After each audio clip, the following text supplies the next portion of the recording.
सभी को जय जिनेंद्र। पत्रकांड में अभी करीब 3 से 4 दिन में एक बड़ा यू टर्न मोड़ आया है। हमारे भोपाल के पत्रकार रविंद्र भैया जी ने 2 एपिसोड जारी किए हैं। एक ब्रह्मचारी जनरल लाटरी भैया का और एक ब्रह्मचारी विनोद भैया जी का। भैया ने एक बहुत बड़ी बात कही, पत्रकार भैया ने, कि समाज में गंदगी फैलाई जा रही है। तो आदरणीय भैया से हम निवेदन करेंगे कि भैया आपकी पत्रकारिता तो बहुत सराहनीय है और आपने जो अभी पत्रकांड को लेकर के जो शब्द प्रस्तुत किए हैं, शब्द भी बहुत अच्छे हैं, जिसमें आप ये कह रहे हैं कि समाज में शांति आए, एकता बने, माहौल शांत हो। लेकिन जो प्रयास दिख रहे हैं वो तो दूसरी तरफ वाले हैं। इसलिए मुझे लगा कि अब मुझे भी अपनी बात रखना चाहिए, क्योंकि वर्तमान में जो परिस्थितियां चल रही हैं उसमें मौन रहना कायरता की निशानी माना जा रहा है। इसलिए ये दोनों एपिसोड के बारे में हम अपनी जैन समाज और जनता से कुछ निवेदन करना चाहते हैं। सबसे पहले रविंद्र भैया जी, आपको ये बता दें, आपने ब्रह्मचारी जिनेंद्र लाटरी जी के लिए बोला कि वो आचार्य के संघ के संघस्थ ब्रह्मचारी हैं, कर्तव्यनिष्ठ हैं, समर्पित हैं। तो आपको हम ये बताना चाहते हैं, लाटी भैया ने ब्रह्मचर्य व्रत लिया, अपना ब्रह्मचर्य व्रत पाल रहे हैं, 40 सालों से आचार्य और उनके साधु संघों के बीच जा रहे हैं। ये बात तो बिल्कुल सही है। लेकिन जो संघस्थ शब्द कहा है, संघस्थ के आपको अर्थ स्पष्ट कर दें, सारी समाज भी इस चीज़ को जानती है।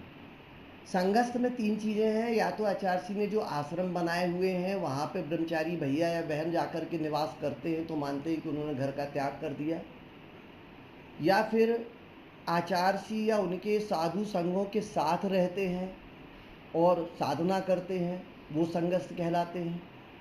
तीसरा, आचार्य भगवान के आशीर्वाद से जो प्रकल्प चल रहे हैं, उन प्रकल्पों में यदि आचार्य भगवान ने उन्हें आशीर्वाद दिया है भैया बहनों को और वो उन प्रकल्पों को पूर्ण करने में लगे हैं, तो वो संघस्थ कहलाते हैं। हम आपको बता दें कि ब्रह्मचारी जिनेंद्र लाटरी जी ब्रह्मचारी तो हैं लेकिन संघस्थ नहीं है, क्योंकि आपने दुनिया के सामने उन्हें ऐसा प्रस्तुत किया, आज पूरी जैन समाज देख के हैरान होगी। कोई ये बता सकता है कि जिनेंद्र लाटरी जी कितने साल, कितने महीने किस संघ में रहे या आचार्य के पास कब रहे? अपना व्रत लिया, नौकरी कर रहे हैं, नौकरी के दौरान उनको जब जब छुट्टियां मिली हों, जब जब सुविधाएं मिली हों, वो महाराज जी के पास गए आई, एक अलग बात है। दूसरा, ब्रह्मचारी व्रत तो लिया है, ब्रह्मचर्य व्रत भी पालना है, इसमें कोई शक नहीं है। लेकिन जो ब्रह्मचारी ब्रह्मचारिणियों की निर्धारित दैनिक क्रियाएं हैं कि नियमित धोती दुपट्टा पहन के पूजन पाठ करना, व्रत उपवास करना, विधान करना, है ना, पंचकल्याणकों में जाना। मैंने तो सागर में, चूँकि मुझे भी करीब 30-32 साल हो रहे हैं, तो मैंने, और ये भैया जी भी सागर के हैं, तो मैंने उनको ऐसी कोई नियमित क्रियाएं मैंने नहीं देखी करते। आपने कहा कि उन्होंने अपने माता पिता का त्याग कर दिया है, तो भैया जी इसको थोड़ा दुरुस्त करिएगा। कहीं उन्होंने घर का त्याग नहीं किया। वे अभी भी हार जीत के दाव लगा कर के खेल खेलते हैं। ये खैर उनका व्यक्तिगत मैटर, मुझे उस पर ज़्यादा कहने की ज़रूरत नहीं है। पर आपने उनको जब संघस्थ कहा, साथ में जिनेंद्र लाटरी भैया स्वयं बता रहे हैं, आप बता रहे हैं कि आचार्य के संघ के 1000 ब्रह्मचारी ब्रह्मचारिणी हैं, सब दुखी है। तो उन्हीं 1000 ब्रह्मचारी ब्रह्मचारिणी से पूछो तो कि जिनेंद्र लाटरी भैया को कितने लोग जानते हैं। जैन समाज की श्रेष्ठियों से, जैन समाज की, सागर की जैन समाज को छोड़कर और बाकी जगह के लोगों से पूछिए तो वो हम इसलिए कह रहे हैं। पत्रकांड में जो आपने एक शब्द कहा ना कि गंदगी फैल रही है, वो गंदगी इसलिए फैल रही है पत्रकांड में क्योंकि पत्रकांड की सच्चाई को शुरू से छुपाने का प्रयास किया जा रहा है। पत्रकांड जैसे ही हमने पकड़ा था और जैसे ही हिमू ने थाने में जगत पूजी जी का नाम लिया था, स्थितिकरण उपगुहन के तहत हमारी सागर से करीब 30 से 40 लोग, वो श्रेष्ठी थे, वो जगत पूज्य के पास ललितपुर गए थे और सद्भावना से, सहजता से, ये मानते हुए कि हम महाराज जी से पुराने जुड़े हुए हैं, बिल्कुल सीधे सीधे शब्दों में ले जाकर के बात रखी थी। परंतु जगत पूज्य जी का बहुत असंतुष्टि कारक व्यवहार था और उस व्यवहार के कारण ही हमारे श्रेष्ठियों को पहली बार इस बात का शक हुआ कि हेमू ने नाम ले लिया ये कोई बहुत बड़ी बात नहीं थी, अपराधी अपने को बचाने के लिए ले सकता है। लेकिन महाराज जी का जो वहाँ प्रेजेंटेशन था, आपने कहा ना अभी इंटरव्यू में कि आचार्य सी कभी भावुक नहीं हुए हैं और ये सब बातें गलत हैं, महाराजों ने जो कहीं कि आचार्य सी रोए हैं। तो अब हम जो श्रेष्ठी लोग ललितपुर गए थे, कोशिश करेंगे कि उनकी बात भी जनता के सामने लाएं। तो आपसे हम ये बताना चाह रहे थे कि उस समय एक बार समाज ने स्थिति का उन्मूलन का पूरा प्रयास किया, फिर आदर्शमती माता जी स्वयं उनसे चल के गई। 39 माता जी थी और परम पूज्य पूज्य सागर महाराज जी। 40 साधुओं के सामने मैंने बहुत सीधे शीघ्रता से सहजता से जगत पूज्य जी के सामने सारी बात रखी थी। इसमें गंदगी कहाँ से फैलना चालू हुई कि जब सच को छुपाना चालू किया। आपने कहा कि जरनैल लाठी जी भैया कह रहे हैं कि मैं 20 साल से जगत पूजी जी से नहीं मिला, मेरे को कोई लेना देना नहीं था। सारी समाज, चाहे मुझे इंटरव्यू में देखे चाहे जिसको भी देखे, हम कुछ भी बताएं, समाज उन शब्दों के पीछे जो भाव छुपा होता है उसको भी समझ जाती है। जरनैल लाठी भैया का ये भी बता दें, आपने ये भी कहा कि वो निष्पक्ष है, तो निष्पक्ष नहीं जरनैल लाठी जी। जरनैल लाठी जी पत्रकांड में विरोधी पक्ष की तरफ से खड़े हुए। जिस दिन पत्रकांड पकड़ा था उसके दूसरे दिन से यहाँ पर आरिका दृढ़मती माता जी विराजमान थी। उनके पास आकर के भैया ने बहुत बातें चीतें की, माता जी ने उनको समझाया, बहुत कुछ समझाया। बीच में आपको बता दें, समाज को बताना चाहते हैं, जरनैल लाठी जी के 2 इंटरव्यू आ चुके हैं। एक रविंद्र भैया जी ने लिया है और एक पंकज सोनी जीरो ग्राउंड वाले ने इंटरव्यू लिया। दोनों इंटरव्यू की चर्चा में हम कर रहे हैं।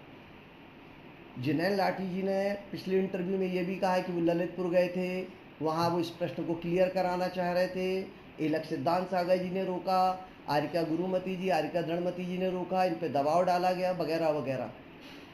तो हम ये बताना चाहते हैं कि जरनैल लाठी जी का पत्रकांड के जो विरोधी पक्ष है, मतलब सुरेंद्र धिम्मू, मुन्ना लाल, उनकी तरफ से ये हमेशा खड़े हो रहे हैं। ये अलग बात है कि रविंद्र पत्रकार भैया ने उनको यहाँ पर निष्पक्ष बता करके जनता के सामने प्रस्तुत किया। और बता दें, जब जरनैल लाठी भैया को भाग्योदय तीर्थ में एक बार रात की मीटिंग में बुलाया गया था, करीब 20-22 श्रेष्ठी और भाग्योदय के लोग अधिकार उसमें श्रेष्ठी जन थे। इन्होंने तो वो बात पिछली वीडियो में छोटी सी बता के समाप्त कर दी थी। आपको हम बता दें, सारे सृष्टियों ने इन भैया जी को अच्छी फटकार लगाई थी। इसलिए फटकार लगाई थी कि आपने आचार्य के सामने जाके सागर में जो पत्रकांड पकड़ा गया उसकी सच्चाई क्यों नहीं बताई, और फिर ये दबे पांव निकल गए थे। और जिनेंद्र भैया का इंटरेस्ट किसमें है, आप ये बात समझ लीजिए। इंटरव्यू में खुद बोल रहे हैं कि अमरकंटक गए, अमरकंटक में आचार्य भगवान बहुत बीमार थी, ये सारी दुनिया को पता है। इन्होंने अपने इंटरव्यू बताया कि आचार्य सी लेटे थे, फिर ये अचानक पहुंच गए, इन्होंने उनको जगा दिया, जागे तो आचार्य सी ने करवट ली तो फिर इनने 20 मिनट, आप सोच के देखिए कि यदि आप मेरे को भी आज मान लो सर्दी खांसी है और मेरे से कोई मिलने आता हो, बहुत सर्दी खांसी है, बुखार है, और पहले से भी कार्यक्रम तय है कि हमें आपसे मिलना है, लेकिन सर्दी खांसी जुखाम दस्त और बुखार ये ऐसी चीज़ें हैं, ये व्यक्ति को मरण को प्राप्त तो नहीं कराते, लेकिन जिन दिनों होता है उस दिन उन दिनों व्यक्ति अस्त व्यस्त जरूर हो जाता है। तो आचार्य भगवान भी सोचिए यदि लेटे हुए थे और ये पहुंच गए थे, तो क्या इतना अर्जेंट मुद्दा था कि आचार्य सिंह की बीमारी के दौरान भी इन्होंने इनको 20 मिनट तक पत्रकांड सुनाया। खुद बता रहे हैं कि 20 मिनट तक यही बोले, इन्होंने इंटरव्यू में ये बोला कि आचार्य सिंह कुछ नहीं बोले। तो 20 मिनट तक कोई व्यक्ति यदि बोल रहा है, मतलब बहुत कुछ इन्होंने बोला। और आप सोचिए कि उसके बाद भी आचार्य सिंह ने इनसे कुछ नहीं कहा। हाँ, एक बात बड़ी इंटरेस्टिंग बताई। वो इंटरेस्टिंग इसलिए कह रहे हैं कि दुनिया में शायद ही कोई भक्त होगा जिसने आचार्य भगवान के दर्शन नहीं किए होंगे। बहुत सारे ऐसे सौभाग्यशाली होंगे जो चर्च में बहुत बैठे होंगे। इनका कहना है कि इनने जब 20 मिनट चर्चा कर ली, आचार्य सिंह कुछ नहीं बोले, तो उन्होंने फिर आचार्य सिंह से कहा कि आचार्य सिंह आज शाम को मैं निकल जाऊंगा। तो आचार्य सिंह ने इनसे कहा कि तुम सुधा सागर जी को मेरा आशीर्वाद बोलना। मतलब अमरकंटक में जितने आचार्य जी के पास साधु थे उनको छोड़ के बाकी दुनिया में जितने अपने 176 साधु साध्वियाँ हैं, जैसा मुझे पुराना अपडेट याद है, तो आचार्य सिंह ने जिनेन्द्र लाठी जी से और किसी साधु को आशीर्वाद देने नहीं बोला, सुधा सागर जी महाराज को आशीर्वाद देने बोला। मतलब आचार्य भगवान ये समझ गए थे कि ये व्यक्ति, मैं इतना बीमार हूँ, इसको मेरे प्रति करुणा भाव इसलिए कहेंगे कि आचार्य भगवान है, उनके लिए हम दया भाव करुणा भाव का उचित नहीं है, फिर भी इतनी हमदर्दी तो होना चाहिए, इतनी मानवीयता तो होनी चाहिए थी कि यदि आचार्य जी इतने बीमार थे तो ये पत्रकांड का मुद्दा इतना बड़ा नहीं था कि आप 20 मिनट उनसे उस बीमारी की हालत उन्हें सुनाते रहते। इसलिए फिर आचार्य जी को लगा होगा कि भैया आशीर्वाद बोल दो। ऐसा तो इन्होंने 2-3 बार बताया है कि इन्होंने सुधा सागर महाराज जी की नमोस्तु नहीं बोली और आचार्य जी ने पति आशीर्वाद।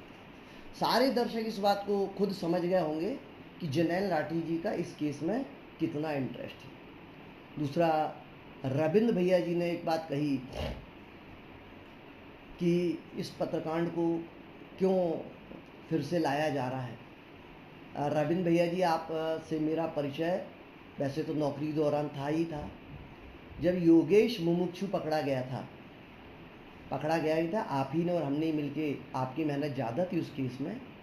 योगेश मुमुक्षु ने सोशल मीडिया पे व्हाट्सएप पे लिखा था, आपने और हमने बहुत तत्परता से उसमें काम किया था, और सही बताएं उस मामले में पूरी मेहनत रविंद्र भैया जी आपकी थी, शासन प्रशासन में, जुडिशली में, नेतागिरी में। उस योगेश के कांड को याद करें, 16 दिन वो जेल में रहा, अब उसका भी कोर्ट में चालान पेश हो रहा था। उस बीच आपने जम्बूरी मैदान भोपाल में मुनि धर्म रक्षा संगठन के नाम से एक बहुत बड़ी अपन ने सभा की थी। मेरा पूछना है, आपने इंटरव्यू में ये तो बहुत जल्दी कह दिया कि जब कोर्ट में केस चल रहा है तो समाज में सोशल मीडिया पे लाने से न्यायालय की अवमानना होती है, बताइए लाठी जी इसमें क्या हो सकता है। और लाठी जी ने कहा कि हाँ, इसमें जेल जा सकते हैं। मेरा ये पूछना है, उस योगेश कांड में रविंद्र भैया आपने ही सारी पहल की थी, जम्बूरी मैदान में जो आम सभा हुई थी वो न्यायालय की अवमानना नहीं थी क्या?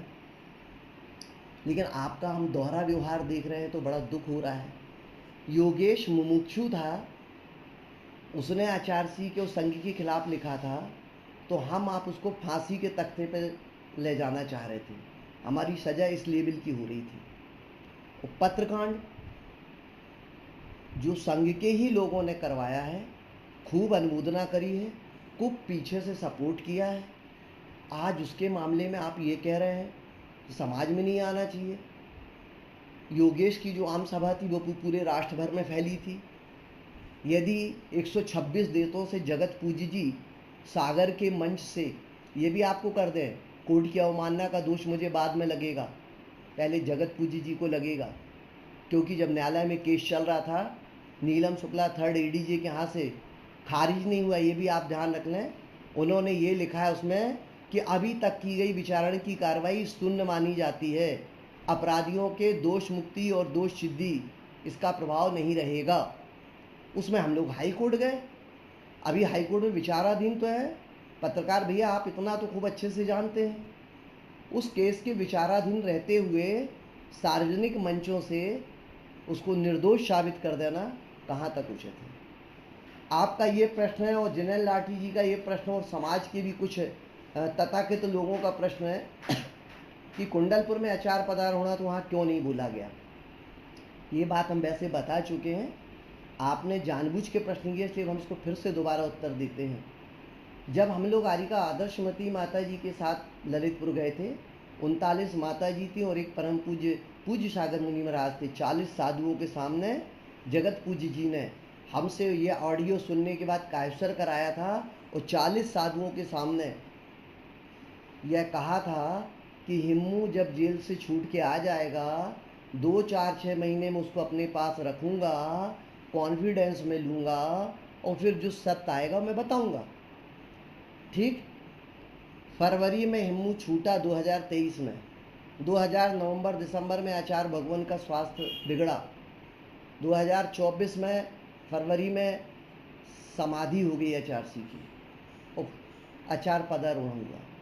सारी समाज से हम पूछना चाहते हैं, मान लो 4 भाई हैं, 4 भाइयों का आपस में झगड़ा चल रहा है और उस बीच पिताजी शांत हो जाते हैं। मुझे आप एक बात बता दीजिए, पिताजी के शांत होने पे देवदर्शन 13वीं वगैरह में जब लोग इकट्ठे होते हैं तो वो 4 भाई जो एक दूसरे को बिल्कुल नहीं देखते, क्या वो उस दिन भी लड़ाई लड़ते हैं? आप कहेंगे नहीं लड़ते। उस दिन तो ये रहता है कि पिताजी गए हैं, दुख का त्यौहार है, और आपको स्पष्ट कर दें कि आचार पदारोहण कोई सुख का अवसर नहीं था मेरी समझ में, क्योंकि आचार्य भगवान गए थे, चूँकि निर्यापक मुनि योग सागर जी से उन्होंने अंतिम समय में बोला था कि समय सागर जी को आचार्य बनाना है, तो वह आचार्य पदारोहण की कार्यवाही थी। अब आप लोग का कहना है कि कुंडलपुर में क्यों नहीं बोला गया? तो भैया दुख का माहौल था, आचार्य पदारोहण चल रहा था, और सबसे बड़ी बात, जगत पूज्य जी ने 40 साधुओं को इस बात का आश्वासन दिया था कि मैं सत्य उजागर करूंगा। जगत पूज्य जी को हम तो मुनि मुद्रा में यही मान रहे हैं ना कि वो सत्य बोल रहे हैं और सत्य करेंगे, इसलिए हमने नहीं बोला। अब आप पूछ रहे हैं कि अब हमने क्यों खोला? तो अब इसलिए खोला कि जब आपने सागर के चातुर्मास में मंच से उनको निर्दोष घोषित कर दिया, ऊपर से ये भी कह दिया कि सागर के लोगों ने और ब्रह्मचारी और ब्रह्मचारिणियों ने षड्यंत्र करके उनको फंसाया है, उसके बाद मंच पे ही आपने मुन्ना लाल वकील हिम्मू को शपथ दिलवाई, किसकी? देवशास गुरु की। मुन्ना लाल का वीडियो उठा करके देखिए, उस शपथ लेते में कह रहा है कि महाराज अब मैं पत्रकांड में न मैं पहले किया था ना कभी आगे करूँगा। और ये कहने के बाद उनने ललितपुर में जाकर के 39 लोगों के खिलाफ, 19 नामजद और 25 अज्ञात, 39 लोगों के खिलाफ 307 जैसी 10 बड़ी धाराएं लगवा दी। उन्हीं मुन्ना लाल ने, उन्हीं अनिल अंचली ने ब्रह्मचारी अभिषेक मेहरोनी से जबरदस्ती कहलाने का प्रयास किया कि रेखाजन पत्र डलवाती थी। तो ऐसे में हम शांत रह जाएं, ये तो उचित नहीं है। जनरल लाठी भैया से हम ये कहना चाहते हैं कि आचार्य सिंह ने आपसे किसी भी, आपके दोनों इंटरव्यू में आप देख करके देखिए, कहीं ये नहीं कहा है कि पत्रकांड मैंने समाप्त कर दिया। जैसे अभी मुन्ना लाल हिम्मू का वीडियो आया कि कवर्धा जाके अपनी बात रखी, लोग कह रहे हैं उसमें, सोशल मीडिया पे लिख रहे हैं कि उसको आचार्य सिंह ने माफ़ कर दिए। ज़रा उस इंटरव्यू को ध्यान से तो सुनिए। हिम्मू ये कह रहा है कि आचार्य सिंह मेरा कोई गलती नहीं थी, मेरा कोई दोष नहीं था, मुझे झूठा फंसाया। जब आप ये कहेंगे तो आचार्य सिंह आपको प्रायश्चित देंगे क्या? जब आप कह ही रहे हमने गलती नहीं की, तो उसे माफ़ करने वाली क्या बात थी? पर उस प्रोपेगेंडा को इस तरीके से प्रस्तुत किया जा रहा है। बस आपसे यही कहना चाह रहे हैं, पत्रकांड में सच्चाई छुपाई जा रही है। आदरणीय रविंद्र भैया पत्रकार से हम पूछना चाहते हैं, भैया जी 21-22 जुलाई को जो जूरी मीटिंग हुई थी ताज होटल में, उसमें आप भी थे। आप कहेंगे मैं तो लाइजनिंग ऑफिसर के रूप में था, पर हम आपको ये बताना चाहते हैं 21 तारीख की मीटिंग में जब हम लोग बैठे थे जूरी के साथ, तब आप हमारे साथ नहीं बैठे थे। लेकिन जब आरोपी पक्ष बैठा था, और आरोपी पक्ष की कितनी देर मीटिंग चली थी ये भी आपको बता दें जूरी ने हमें लिखित में भेजा था कि यहाँ पर आयोजन मीटिंग का रखा गया है, आप अपना सारा पक्ष लाइए। इस पक्ष को आचार्य महाराज, पूज्य योग सागर जी महाराज, पूज्य सुधा सागर महाराज जी के पास से होते हुए समाज के सामने रिपोर्ट रखी जाएगी, ऐसा हमें बताया गया था। और ये भी तय हुआ था कि जूरी मीटिंग में जितनी भी रिकॉर्डिंग होगी, जितनी भी कार्रवाई होगी, सब रिकॉर्डेड होगी, ताकि आम जनता को आगे पीछे बताया जा सके। और आपको ध्यान हो रविंद्र भैया, जब जूरी मीटिंग में जाके बैठे थे तो कमरे में पारस चैनल का वीडियो कैमरा लगा हुआ था, और अपन की शुरुआत में वहीं इस बात पर बहस हुई थी कि जैसे ही पूछताछ चालू हुई तो हमने उनसे कहा था कि कैमरा चालू कर लीजिए, ताकि जितनी भी बातें चीतें हो रही हैं जांच कमेटी की वो रिकॉर्ड होंगी। और उस पर सबसे पहले आपके पक्ष द्वारा ऑब्जेक्शन दिया गया था। हमें तो 2 घंटे जूरी मीटिंग में सुना था, फिर आरोपी पक्ष के साथ आप बैठे थे, आपको ध्यान हो रात में 9 बज गए थे, मतलब 5:30, 6, 6.5 घंटे आरोपी पक्ष को सुना गया था। दूसरे दिन भी जब हम बैठे तो आप हमारे साथ नहीं बैठे थे। हमारा ये पूछना है रविंद्र भैया, उस जूरी मीटिंग का क्या हुआ वो तो बताइए आप, और आप तो खुद थे ना वहाँ पर। आखिर जूरी क्यों दबाव में है, ये प्रश्न भी हम चाहते हैं आप इंटरव्यू में जूरी वालों को बुला करके ज़रूर पूछें। जिनेंद्र लाठी भैया ने कहा, जिनेंद्र भैया ने एक चीज़ और कही कि रविंद्र भैया ने उनसे पूछा कि ये पूज्य निर्भीक सागर जी, पूज्य महासागर जी ये सब बोल रहे हैं। जिनेंद्र भैया का कहना है कि ये युवा साधुओं को बोल रहे हैं, आचार्य समय सागर महाराज जी का संघ में कमांड कंट्रोल नहीं है, अनुशासन नहीं है, ऐसा ऐसा कुछ उन्होंने कहा। मेरा ये कहना है जिनेंद्र भैया जी, आपको पता होगा श्रद्धा ज्ञान चरित्र तीनों के मिलने से सम्यक दर्शन होता है, और ज्ञान आपके पास पर्याप्त है, इसमें कोई शक नहीं, क्योंकि आपने शास्त्रों का अध्ययन किया। लेकिन आपकी श्रद्धा कैसी है ये आप स्वयं जानते हैं, और चारित्र में आप कितने बड़े हैं मुझे इसलिए नहीं कहना कि वो व्यक्तिगत आक्षेप कहला जाएगा कि आप कितने दिन की मर्यादा का लेते हैं, कहाँ का लेते हैं, कैसा लेते हैं। और जब तक श्रद्धा ज्ञान चारित्र में एक रूपता ना है तो सम्यक दर्शन की प्राप्ति नहीं होती। सच बताना, तुम और हम वस्त्रधारी किसी आचार्य की व्यवस्थाओं पे प्रश्न चिन्ह लगाने के अधिकारी हैं क्या? और आप तो बड़े उससे कह रहे हैं कि 3 मिनट में सुलझ जाएगा। आपने दुनिया के सामने ये बात कही कि पत्रकांड तो 3 मिनट में सुलझ जाएगा। विनोद भैया जी ने बताया कि 83 में से पत्रकांड ये पत्रबाजी चल रही है। आपकी जानकारी को बता दें, सन 1984 जब आचार्य भगवान शिखर जी गए थे तब वहाँ पर एक पोस्टर कांड हुआ था, और इसलिए हुआ था कि वहाँ पे जो साधु लोग रहते थे उन सब की व्यवस्थाएं आचार्य जी के जाने से भंग हो गई थी। तब एक पदवीधारी साधु ने एक पोस्टर कांड किया था, और आचार्य भगवान उसके बाद फिर ईश्वरी आए, फिर वो दोबारा शिखर जी नहीं गए। आपको जानकारी के लिए बता दें कि वो पदवीधारी मुनिराज को फिर अपनी गलती का एहसास हुआ था, और उन्होंने ईश्वरी में जा कर के आचार्य जी से माफ़ी मांगी थी और प्रायश्चित लिया था। आप कह रहे हैं कि आचार्य समय सागर जी और निरापक मुनि योग सागर जी बुला के सुधा सागर जी से पूछें। तो जिनेंद्र भैया, आपको इतना तो ज्ञान होगा, सज़ा दी जाती है, प्रायश्चित लिया जाता है। सज़ा देने के लिए तो पुलिस जा सकती है आरोपी को पकड़ने, लेकिन प्रायश्चित देने के लिए साधु नहीं जाता है। तो थोड़ा सा ये जो बातें आपने जनता के सामने रखी हैं, मेरा कहना है ये गलत है। दूसरा, रविंद्र भैया ने कहा कि आचार्य समय सागर जी के पास श्रेष्ठी नहीं आ रहे हैं। भैया, इसका कोई डाटा हो तो ज़रूर उपलब्ध कराएं, क्योंकि आचार्य भगवान जब से समय सागर महाराज जी जब से नवाचार बने, उसके बाद उन्होंने खजुराहो का चातुर्मास किया, अभी जबलपुर का किया है। हाँ, एक बात तय है, जूरी मीटिंग में जो 6 सदस्य हैं वो पत्र ले सारी मीटिंग करने के बाद एक बार तो गए रिपोर्ट बना करके, बिना दस्तखत के रिपोर्ट भी दिखाई, फिर उसके बाद पूज्य योग सागर जी महाराज के पास रह लिया है, और फिर सुधा सागर पूज्य सुधा सागर महाराज जी के पास सागर आए, यहाँ पर आकर वे रिपोर्ट फट गई। दोबारा फिर एक बार इन लोग गए, परंतु बिना साइन किए, बिना हस्ताक्षर की रिपोर्ट रखी, जिस पर आचार्य भगवान का ऐसा था कि हस्ताक्षरित रिपोर्ट होना चाहिए। उसके बाद फिर जूरी आज तक नहीं है। यदि इन 6 लोगों से आप श्रेष्ठी जन की लिस्ट बना रहे हैं तो ये बात तय है कि आप फिर सही हैं। अदरवाइज आप अभी जबलपुर में पता कर लीजिए, खजुराहो में पता कर लीजिए, सारे जितने प्रोग्राम हुए।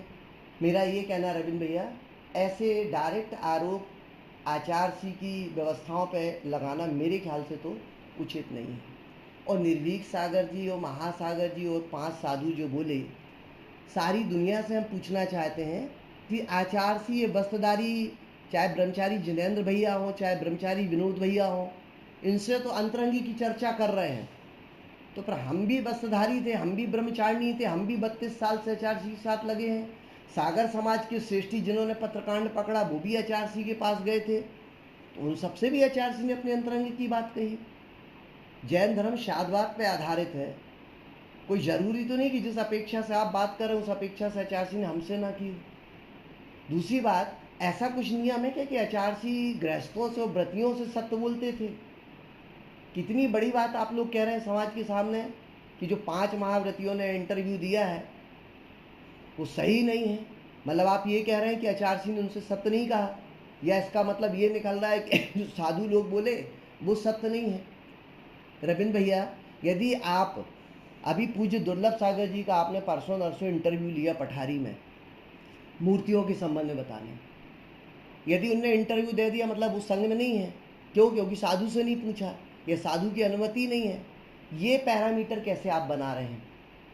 आपने ये कहा कि पूज्य सुधा सागर जी की भीड़ को देख करके, उनके वैभव को देख करके जलन कर रहे हैं।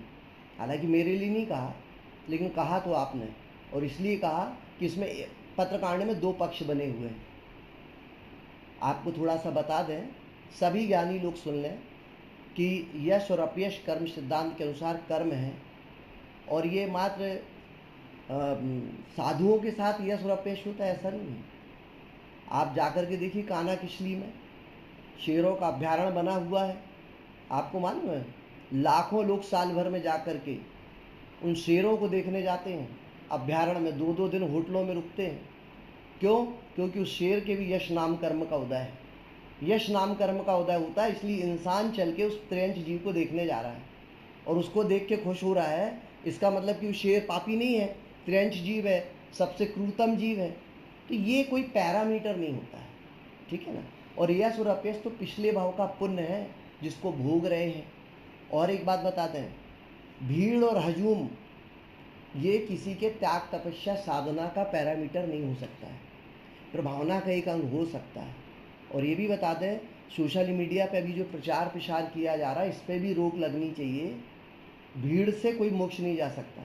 भीड़ से संसार की राजनीति तो अच्छी हो सकती है, भीड़ से जनता के अंदर दिखावा तो हो सकता है, लेकिन जो दर्शन होगा ना वो अंदर के भावों से होगा, और मोक्ष जो मिलेगा वो अंतरंग के परिणामों से मिलेगा। इसलिए ऐसी बातें जनता के सामने परोस करके, पत्रकांड से हट करके, मेरा तो आपसे रविंद्र भैया हाथ जोड़ के निवेदन है, पत्रकांड की सच्चाई को साथ में आप ला रहे हैं तो हम आपके पूरे साथ में हैं।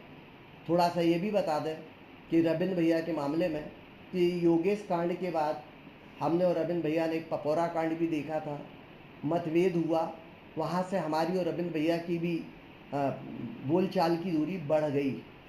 कि इसलिए बताना चाह रहे हैं कि प्रश्न ये आएगा कि जब हम लोगों ने साथ में काम किया तो आज कैसे अलग हैं।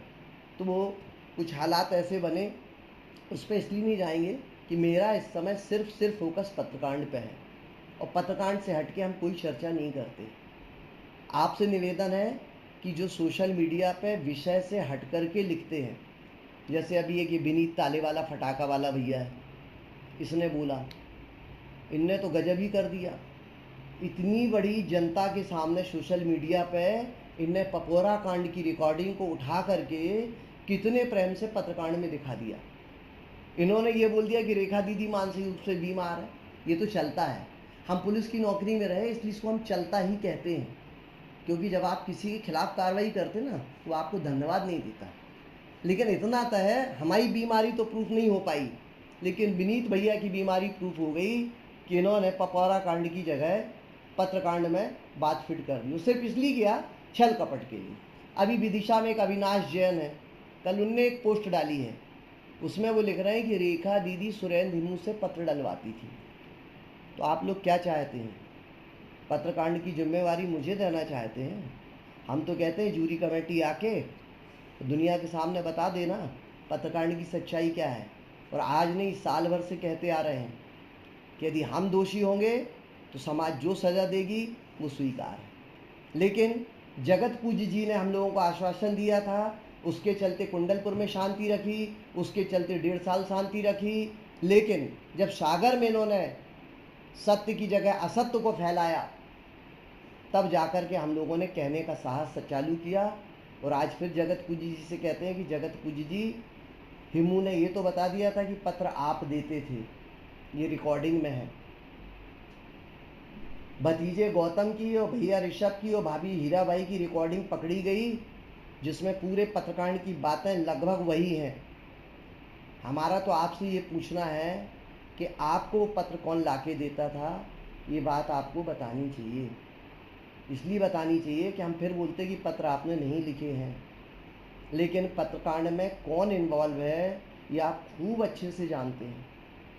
पत्र कौन लिखता था, कौन टाइप करवाता था, फिर मुन्ना लाल को दिया जाता था, मुन्ना लाल लिफाफे में रखते थे, सील लगाते थे, हिम्मू को देते थे। तो एक पार्ट तो इसका क्लियर हो गया है, और दूसरा पार्ट आपको। और इसलिए हम कह रहे हैं, यदि कोई सिविलियन व्यक्ति होता ना तो उससे हम पूछ लेते हैं। चूँकि आप मुनि मुद्रा में हैं, इसलिए हम निवेदन ही करते हैं और रविंद्र भैया से कहते हैं कि रविंद्र भैया, जैसे आपने विनोद भैया जी के लिए भी कहा, वो भी संघ के नहीं हैं।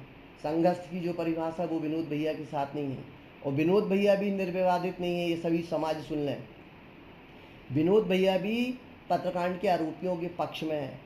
विनोद भैया की एक ऑडियो आज से साल भर पहले वायरल हुई थी, और वायरल क्या, विनोद भैया ही ने वायरल की थी उसको, क्योंकि संजीव भैया कटंगी से उनकी फ़ोन पे चर्चा हुई थी। संजीव भैया स्वयं फ़ोन रखते नहीं थे और इन्होंने चर्चा की। कर तो ये दो भाई अपनी चर्चा रहे थे, लेकिन रेखा जैन को बीच में ले आए थे। उसमें विनोद भिंड जी कह रहे हैं कि मुझे तो सुधा सागर महाराज जी ने बताया कि रेखा ही पत्र डलवाती थी, रेखा उसमें इन्वॉल्व है, रेखा ने हिम्मू को जो है बर्फ की सिल्ली पर रख के मारा पीटा। तो भैया रेखा ने ये सब कराया है। तो मेरा ये कहना है विनोद भैया जी से कि भैया वो बरुआ सागर वाली वीडियो आपसे चाहिए है मुझे। और देखिए एक बात, विनोद भैया को भी आचार्य से कोई हमदर्दी नहीं थी। अक्टूबर 2023 में आचार्य के पास पहुँचे। मुझे तो एक बात बताइए, हम तो पत्रकांड में अभी लग रहे हैं, कार्रवाई करके छोड़ दिया था, ये दोनों ब्रह्मचारी भैया आचार्य के पास क्यों जा रहे थे पूछने? और किस महाराज पे न शक था? और क्या वजह थी कि जब आचार्य सिंह से बात करते तो उसके बाद सुधा सागर महाराज जी नमोस्तु नहीं करते थे जैसा ये बता रहे हैं, और आचार्य जी उपत के कहते थे इनसे कि सुधा सागर जी महाराज को मेरा आशीर्वाद बोलना। बड़ी वैसी बात है, सारी दुनिया इसी समझती है कि चातुर्मास का आदेश हमेशा संघ के ब्रह्मचारी भाई बहन लाते हैं। माता जी के यहाँ ब्रह्मचारिणी बहनें लाती हैं, भैया लोग होते तो महाराजों के यहाँ का लाते हैं। जिनेन्द्र लाठी जी खुद बोल रहे हैं कि प्रदीप भैया 2 दिन रहे, उनको आदेश नहीं दिया आचार्य सिंह ने। मतलब जो अधिकृत ब्रह्मचारी था, अधिकृत ब्रह्मचारी हैं प्रदीप भैया, इसमें कोई शक नहीं, उनको आदेश नहीं दिया और ये लेके आए। यदि हम एक प्रश्न पूछ लें कि जिनेन्द्र भैया जी, आपने अपने 40 साल के जीवन में किन किन संघ के साधुओं के कब कब चातुर्मास आदेश लाए, तो आप बता पाएंगे? आपका सिर्फ इंटरेस्ट जगा 2022 में पत्रकांड को लेके जमा, और आपसे पूज्य जगत पूज्य जी ने जो कहा उसको ही आप करते रहे। आचार्य से ये भली भांति समझ गए थे कि दोनों ब्रह्मचारी पूरी दुनिया को दिखाने के लिए मेरे साथ थे। आप तो हो रहे दीपक की तरह, लौ दिखती है जलती हुई लेकिन होती हवा के साथ है। तो आप दोनों ने भरपूर प्रयास किया आचार्य से पूछने का। समाज को ये बात स्पष्ट होनी चाहिए कि पत्रकांड में हमने तो अभी जब निर्दोष साबित किया उसके बाद से जगत पूज्य जी का नाम लिया है। क्यों? क्योंकि अब स्थितियां ऐसी बन गई कि स्पष्ट करना जरूरी है, नहीं तो पत्रकांड तो हम पर थोपा जा रहा है कि रेखा जन पत्रकांड कराती थी, सुरेंद्र हिंदू से हम कहते थे। इसलिए रविंद्र पत्रकार भैया जी से मेरा निवेदन है कि भैया जी आपका अगला एपिसोड आएगा। एक बात और बता दें, अगले एपिसोड में इन लोगों ने आचार्य भगवान को जब पत्रकांड हुआ तो इस बात को भी जाकर के कहा कि आचार्य जी कोर्ट में केस चला गया है, अब उसमें जितने साधुओं के नाम लिखे हैं सबको कोर्ट में बुलाया जाएगा। मेरा सारे लोगों से कहना है, और रविंद्र भैया आप तो बहुत पढ़े लिखे पत्रकार हैं, बहुत दिनों से पत्रकारिता कर रहे हैं, मुझे आप एक बात बताइए, पुलिस के केस में न्यायालय उन साधुओं को बुलाएगी या चालान में पुलिस ने जिन गवाहों के नाम दिए उनको बुलाएगी? आपने कहा कि जहाँ जहाँ साधु संत होते हैं वहाँ से रेखा दी ने गवाहों को बुलवा करके और कथनों में लगाया है। ये चर्चा सोशल मीडिया के थ्रू मेरे पास आई। बिल्कुल सही बात है, क्योंकि जहाँ जहाँ माता जी महाराज जी थे वहाँ वहाँ पे पत्र पहुँचे थे, वहाँ की समाज के अध्यक्ष उपाध्यक्ष जो भी कमेटी में थे उनको बुला करके बयान कराए हैं। तो वो बयान देने की जिम्मेवारी उन कमेटी के जिन गवाहों के नाम पुलिस ने डाले उनकी है या माता जी महाराज जी की है? क्योंकि एक बात है, अपनी जैन समाज में 2 चीज़ें बहुत अच्छी हैं, हम जिंदगी भर ऋणी रहेंगे। एक तो ये बहुत अच्छी है कि साधुओं के प्रति अगाध श्रद्धा है, और सबका यही मानना है कि साधु निर्दोष होते हैं, निष्प्रग्रही होते हैं, वीतरागी होते हैं। अब ये जो पत्रकांड आया है इसमें ये दुविधा का विषय बना हुआ है। तो सारी समाज से कहना चाहते हैं कि जब कभी भी कोर्ट में चालान पेश हो गया है, कोर्ट में बहस चलेगी, पूछताछ होगी, तो साधुओं को नहीं बुलाया जाएगा। चालान में टीआई साहब ने जिनके नाम गवाहों में डाले हैं उन्हीं को बुलाया जाएगा, क्योंकि पत्रकांड को डाइवर्ट करने के लिए कुछ तो नई बातें चाहिए ना, और वो प्रस्तुत की जा रही हैं। हम अपनी वाणी को यहीं विराम देते हैं। बस ये कहना चाहते हैं कि सत्य के साथ जो जो लोग लगे हैं हम उनके साथ हैं। हम भी समाज में शांति चाहते हैं, एकता चाहते हैं, लेकिन पत्रकांड को दबा के नहीं, पत्रकांड की सच्चाई ला करके चाहते हैं। और ये भी बोल रहे हैं, सुरेंद्र धिम्मू, मुन्ना लाल, ईशान गदिया या और जो भी मुलजिम सामने आएंगे, किसी को भी न्यायालय से सज़ा दिलाने में मेरी आस्था नहीं है। मेरी आस्था इस बात पर है कि ये जो बरसों से पत्रकांड चला आ रहा है उसकी एक सफलता ये मिल गई कि अब पत्र आना बंद हो गए। और एक भावना ये है कि जितने लोग इसमें इन्वॉल्व थे वे सब लोग जाकर के आचार्य भगवान से अपना प्रायश्चित ले लें, अपनी माफ़ी मांग लें और शांति कर दें। इसी भावना के साथ जय जिनेंद्र।